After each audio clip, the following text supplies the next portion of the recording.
and welcome to another episode of Talk'n TRM, the podcast dedicated to travel risk management. My name is Travel Risk Bex, and today I'm joined by, how am I going to describe this person? So it's definitely somebody I've met in my latter journey, so in the last sort of 2 to 3 years. And I had what I like to call on LinkedIn stalker mode, which is also known as Premier mode. So obviously you're paying for premium, and it therefore means you know who's looked at you. So I'd seen that Rob had read a couple of my posts, and then I went a bit witchy on him. When he finally spoke to me, I was like, I've been waiting for you. But then I got to know exactly what it is that he does and got really geeky with him. We've met a few times since in person, which has been great.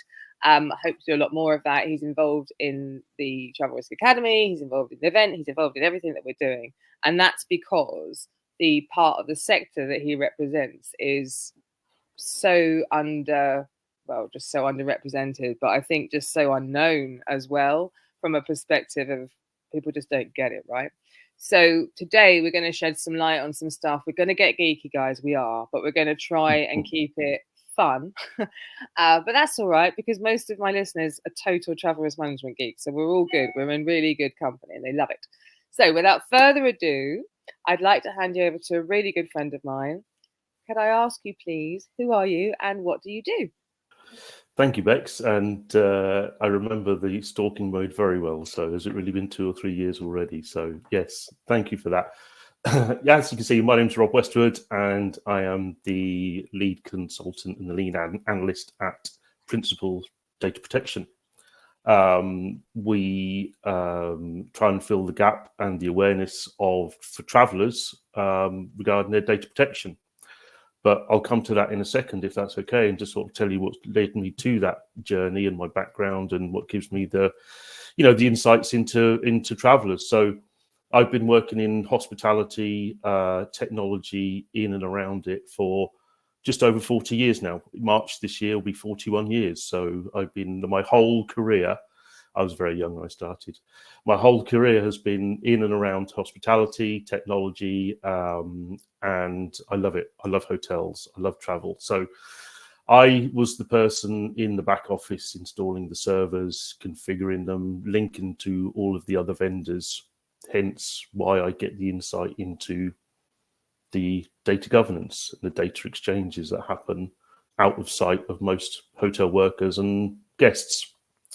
So that I did for about 35 years, right up until about 2018 when the GDPR came out. And of course, when you read anything new, and I'm sure everybody does it, you relate it to what you know, what you're working in, what you know very, very well. So as soon as the GDPR came out, I read it in 2018, and I thought to myself, how are hotels ever going to be able to comply with it? And I spent the next few years learning about it. So fast forward to when the world changed. We all know what that was. I met up with a gentleman, as you know, Bex, called Alan, who is my oracle and my guru when it comes to anything data protection. And we started talking about hotels and how they will manage guest data in amongst all of their technology. Then the world changed and we kind of put that to a side for a couple of years, but still learning, still talking to people. I went off and represented a company on operations for hotel check-in terminals. I was doing some data gathering on technology for hotels upgrading their on-prem telephone systems. So even during lockdown, I was still involved in hotels in one way or another, or hotel technology. Then Alan and I picked up again soon after the end of the pandemic and really started talking to hotels about the data protection, data governance, GDPR, and soon found that within hotel technology and hotels, the hotel stack, tech stack, there really is a knowledge gap or a misunderstanding on what hotel data governance really is. Too many times it's referred to, confused with cybersecurity, but cybersecurity and data governance really shouldn't get confused in that way. And then, of course, I stumbled across something called the ISO 31030. And lo and behold, that's, you know, Bex, how much I love that. The ISO 31030, I've you know, cover to cover, and there's a tiny section in there to do with data governance. And so that sprung another light bulb in my head. How are hotels and hospitality and, you know, ground transportation, airlines, anything that touches any traveler's data, how are they going to comply? How are they going to comply? And it's really been my focus ever since. For the next couple of years, it was the focus for hotels, but now I'm looking at it from the traveler side, hence principal data protection. So what I do now, and this is going to be launched sort of over the next few months, is a training program for travelers, travel bookers, and the people charged with their duty of care on the risks associated with travel and data governance. So this will become a training program for travelers, and there will also be a support for clearing up data after people have left hotels, and also a hotel assessment. Fantastic. So that's the 3 stages that we're looking at. That's, and obviously evidence-based, etc., to actually prove that there's this kind of understanding that's happening.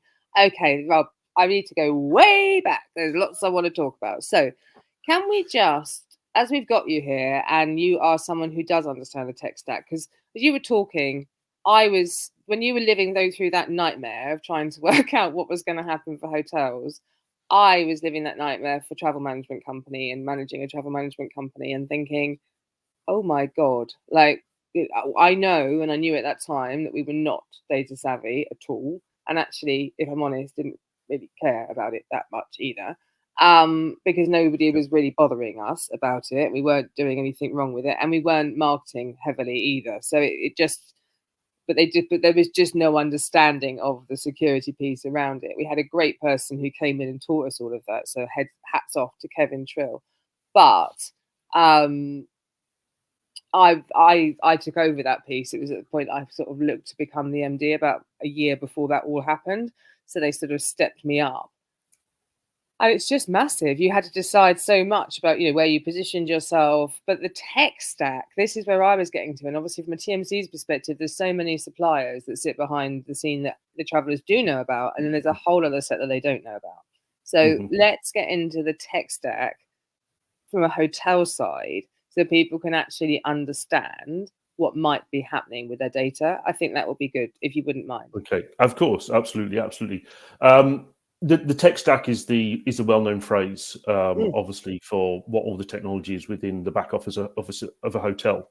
But visually, if you imagine a technology iceberg, because the iceberg, at the top of the iceberg, you have the reservation system at the front desk.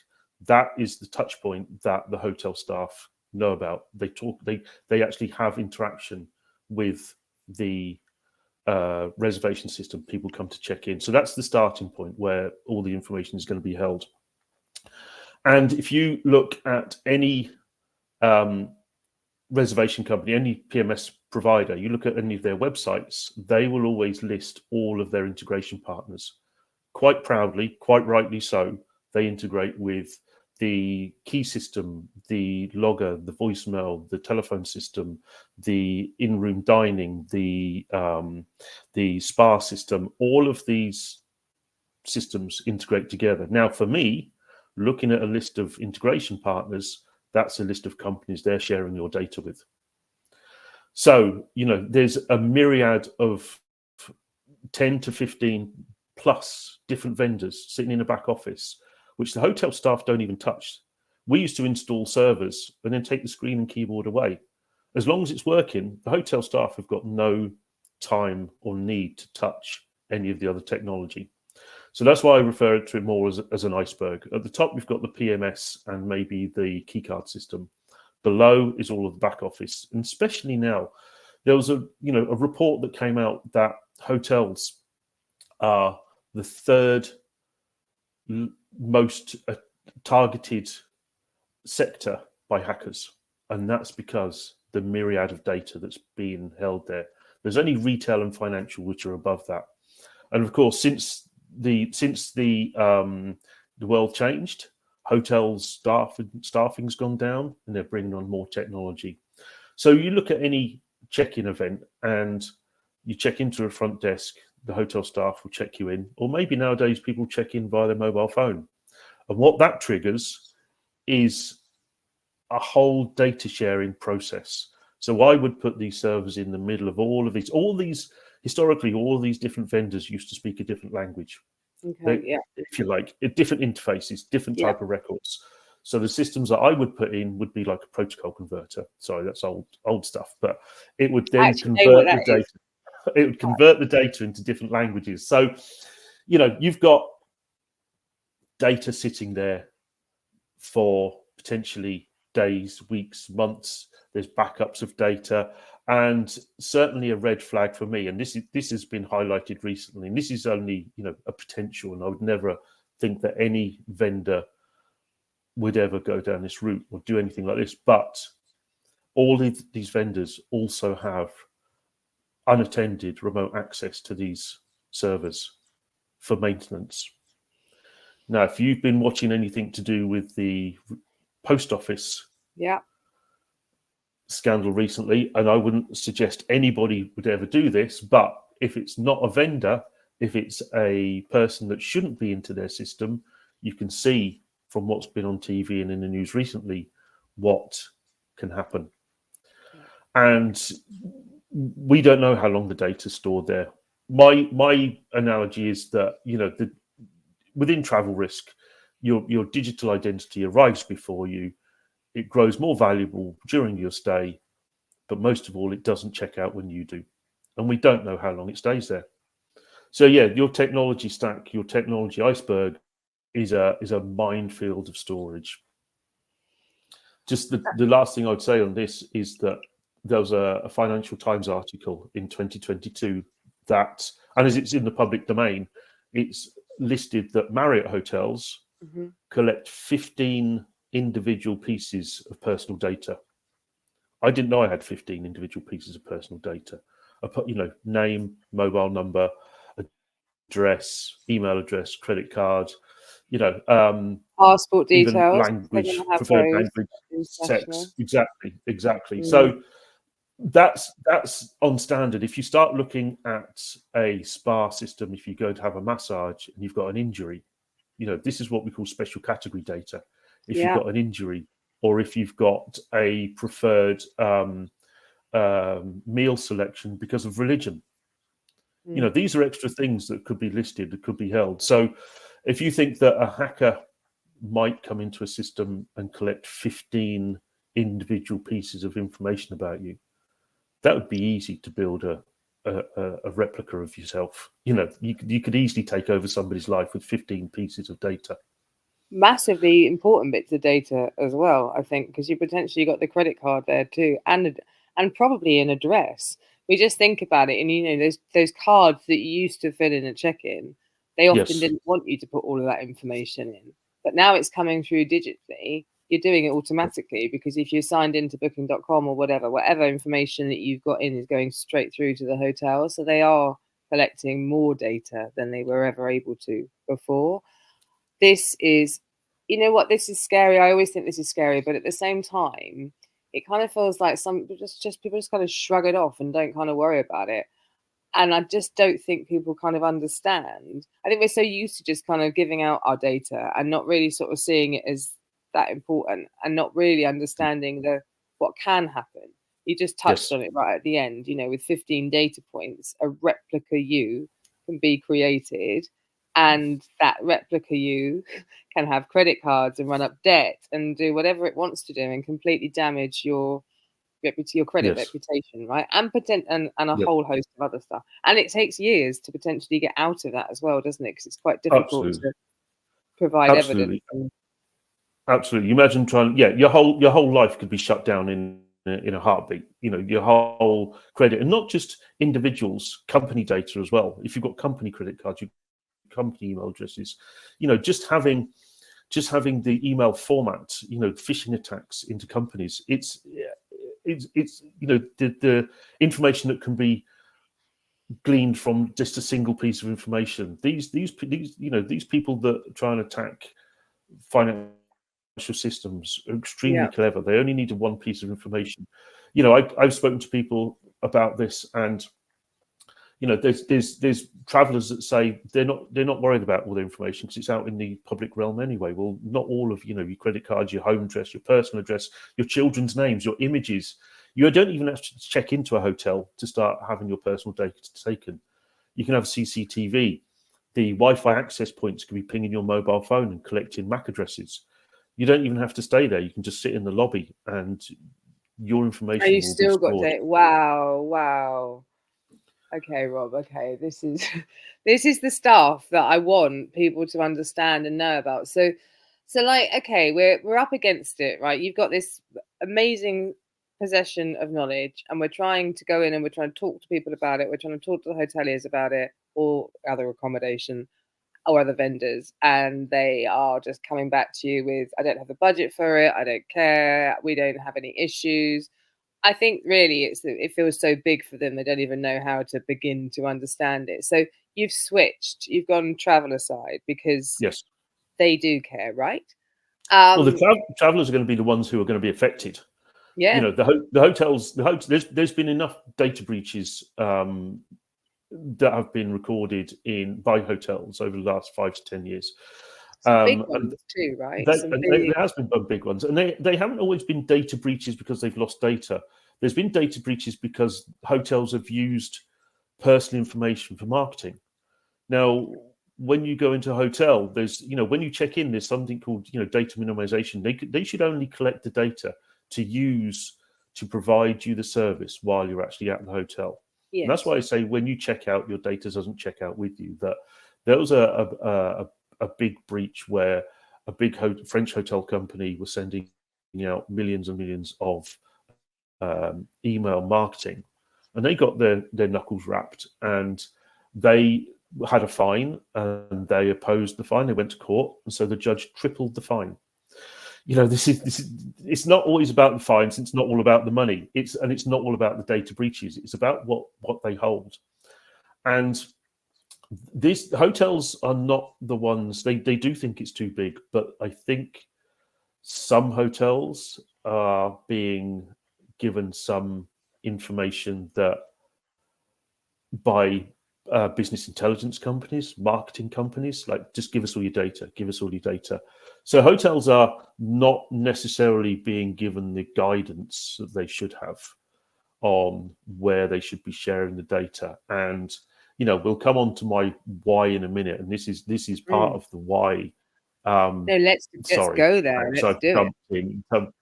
Well, No. you know, Let's go there. the why is, it's, apart from it's the right thing to do, it's the right thing for travelers to be aware the risks that they're facing. It's the right thing to do.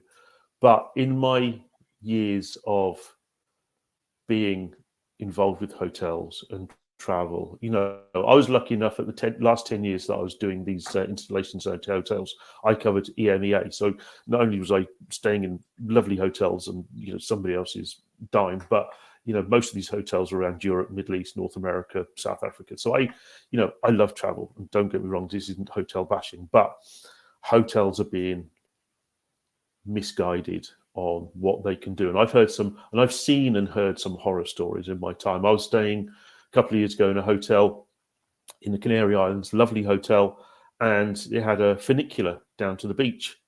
And I took the funicular, and of course I was the last one off the beach. So funicular back up to the hotel. And at the end, and you had to be a hotel guest.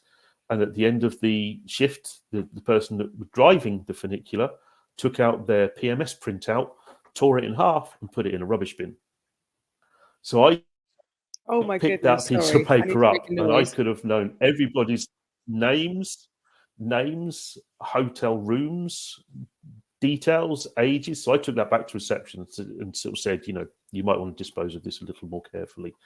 There's, horror stories like I was at the same hotel, and there's not many business centres in hotels now, but I used their business centre machines. And me, I'm curious. So I started browsing the files that were on there. There was medical records, there was flight details, there was boarding passes. So this is my whys, because people need to be aware that what they're using, where they're going, they leave a data trail, they leave a data footprint. There's so many names for it, but my whole reason is that there's a knowledge gap. There's a knowledge gap in hospitality, and there's a knowledge gap with the travellers as well.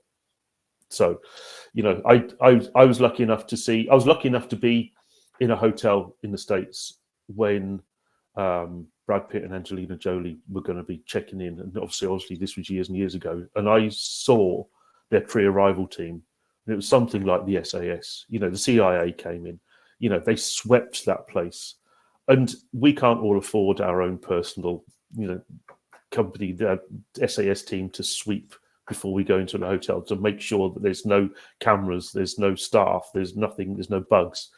But there are things we can do about it. There are things about that we can't change the way the hotel collect the data, but there's things we can do after we've left. There's things that we have a number of rights as data subjects and as hotel users. We own our own identity, and there's things that we can do to make sure that we can mitigate the risk. And let's talk about that a bit then, Rob, because we, I'm aware that you can go to the ICO. You can, you can go and actually ask for your data to be removed. You can call companies and ask them to do that. I've done that twice, and I've never followed it up further. But I don't think either of them did, if that makes sense. So, but it was a long time ago now. Let's talk about that. What can people do to protect themselves? Because you're right. Although this change is coming, and this is, what you're talking about in hotels with the data piece, echoes travel risk management as a group, right? It all comes under the same umbrella, and we're all trying to progress this stuff. And actually, if perhaps properties or vendors saw this as one thing, just the little different bits of it, it wouldn't feel so big. It's all connected and it all makes sense. But what are the things that people can do to protect themselves? Well, this is they must. I would certainly suggest that any travel booker, anybody that's charged with a duty of care, anybody that's within technology side of it that looks after a high-end C-suite, or any traveller, high net worth individuals, any traveller, but the people that are at the top end, the minimum I would recommend is when they check out of a hotel that you send in a data subject access request. That is your right. If you're in the UK or Europe, they have to answer within 30 days. And this subject access request doesn't have to be in email format. It doesn't have to be in a certain form. It doesn't even have to be written down. You could go to a hotel reception on checkout and write it on the back of a napkin that you request your data, a copy of your data, and your data to be redacted, removed. You have the right to be forgotten. Yeah. And that's the most important thing. And that is the only way I can see that you're going to mitigate. You can't change necessarily what the hotels are doing. You can't ask them to turn off their CCTV. You can't ask them that they won't take your email address and your telephone number. But when you leave, you can ask them to remove it and not pass it on to any business intelligence companies, marketing companies, and that's it. That's going to mitigate, because otherwise your data will sit there for a week, a month, 6 months, or even a year in backups. It just grows and grows. The data stack just grows. The data pool just grows. So what I would certainly, the minimum I would suggest is that people who are charged with the duty of care, whether that be a booker or an executive assistant, make sure that their charges data is redacted. And when that happens, so you write it on the back of an applicant. I mean, practically, we're going to chuck it in an email, aren't we? If it's the booker or something going through, they've got 30 days to respond. Yes. And what they have to come back then with, is it like a report with the actual data so that you can see the access Yes. yourself? Yes. Okay. Yeah. They'll come back with a report with all of the personal information they've got on you. And then you can also ask for it to be, you can ask for it to be changed. You got the right to ask for it to be updated. But one of the things also, when you check into a hotel, you can actually ask, or they should tell you up front, why are you collecting this and what's it going to be used for? There's why do they need certain information if you're staying in a hotel? So yes, they will come back with a report, and at that point you can ask for it to be redacted, and that they've got 30 days to do that. And certainly, Bex, I would certainly follow up with the people that you asked about your data as well, because that is I don't remember right. who it was, Rob. That's the worrying thing, and that's the thing, right? I think I was just cross with the company for. I think they've been ringing me incessantly, and I think I got cross and was just like, But no, I agree. But I just can't remember who it was. But I think this is so important. This is going into almost our golden nuggets. But if you've got more tips, we'll grab those in a second. But I just so much of this is on the traveller, and it is. But ultimately, you are protecting yourselves. And what I love about this traveller message is that this is what's leading travel risk management. It's the travellers. It's those people Yes, stepping up and being brave enough to say, this is not good enough. I've been in a situation, I wasn't safe, I wasn't healthy, whatever. And now let's educate them and teach them about this. So, all of my listeners, tell everybody within your programs that this is something that they should be exercising. And actually thinking it through, hotels are not going to like it, are they? Let's be honest, because I'm sure it's an absolute pain in the backside to get it. It shouldn't be, or is it not? Can they do it quite simply, or is it? no. Do they know all their data points? No, well, this is the thing again. Alan and I have been talking a long time about part of the GDPR. There's Article 30, which is the record of processing activities. They should have a data map. Yeah. Now, I would say any hotel come to me and prove that you've got an accurate data map of where your data is, what's the retention period, what's it stored on, how long is it going to be there, and how is it removed. Does almost certainly.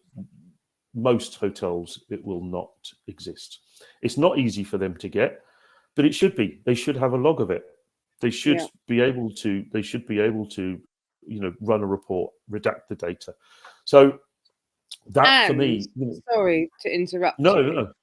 I think that people doing it and asking for it will make them have to do it, because the more people that ask for it, they're going to have to sort it out, aren't they? Because I think it's very easy. Yes. And I had a TMC say this to me about GDPR. I was talking about travel risk management, and they said, "Oh, this sounds a bit like GDPR to me," and that just all went away, didn't it? And I looked at him and I went away where? It's not gone anywhere. It's No. the law. Yes, Right. the whole panic about it went away with people getting ready for it, but it's not gone. And I think this is No. the worry, right? Sorry, I didn't want to interrupt you. I No. just No. feel No. that No. Exactly. people get behind this. Actually, this is what makes change. Well, this is exactly, and I am sure this will be driven by the traveller. This will be driven by the guests, and hotels do have to listen. And I am surprised and shocked at some of the information that I found out. That there's a well-known star rating for hotels, and their list of what has to be accomplished within the criteria for each star. But there's statutory obligations. Statutory obligations are that you must have a liquor license, you must have a fire safety certificate, you must be GDPR compliant. Now, there's no such thing as GDPR compliance, there's GDPR almost compliance. But that's a statutory obligation. How is that being measured? Does that throw the whole star rating system into the bin? And I have spoken to ex-inspectors that say all they're interested in is what's guest facing. Do they serve cream teas, and have they got feather pillows? Yeah. Nothing else. So I've tried to speak to travel agents and said, what criteria do the hotels have to meet to get within your travel program? And it's all to do with guest facing. And I think data governance and data protection and all of travel risk has to be part of what is a hotel criteria to get into a travel program. Agreed, 100%. And that's why we're doing the work that we're doing, right? And that's why it's really cool to see these new technologies that are coming through, that are going to make the programs accountable. They are going to make the properties accountable, but it's evidence-based. Gone are the days that we're doing a checklist and just taking our word for it, right? We can't do that. And actually, we can't take people's word for it because they don't understand the subject matter to answer to it. So they're not doing it out of a disservice. They're doing it out of a lack of knowledge. Okay, so just finally, believe it, we've already got to 30 minutes. It's crazy, isn't it? You've given us tips, you've given us your why, but is there anything else you would like to finish on, Rob? The thing that I would finish on is know the worth of your own data, understand what your data is, because if you look at any store card promotion, if you look at any promotion plan, if you look at anything where you're given a financial incentive to give over your data, it's nothing about the financial incentive, it's about the data. The data is worth more to a company than the purchases that you're making.